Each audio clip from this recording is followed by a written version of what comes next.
క్లాసులు ఎలా చెప్పబోతున్నారు, వాళ్ళ స్టడీ ఎలా ఉంది అనేది నేను తెలుసుకోబోతున్నాం. మేడం మీరు ఎట్లా ఎక్స్ప్లెయిన్ చేస్తున్నారు మేడం? యాక్చువల్లీ అన్ని స్కూల్స్ లాగా కాదండి, master mind school is completely different. Apart from సబ్జెక్ట్సే కాకుండా every day we have special programmes. On Monday will be celebrating mat drill చేస్తాము. సెకండ్ లైక్ ట్యూస్డే రోజేమో మాస్టర్ రీడర్స్ ఉంటుంది. Wednesday science and it's all about science experiments.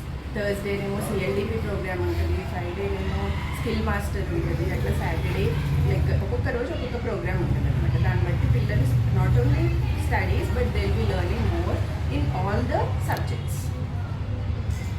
Madam పిల్లలను ఎక్కడ స్కూల్లో ఏ స్కూల్లో చూసినా కానీ క్లాసులు చెప్పి వదిలేస్తున్నారు. నేను చాలా స్కూల్లో చూసిన.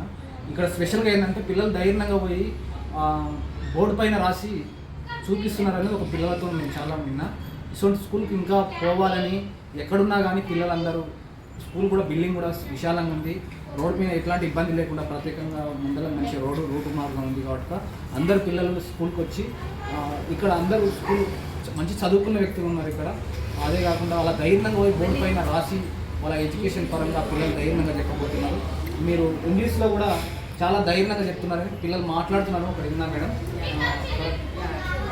Not only near the board, but every student will get chance to speak in the assembly. Every kid will host the assembly. Every class, 1 week అనమాట ఒక క్లాస్.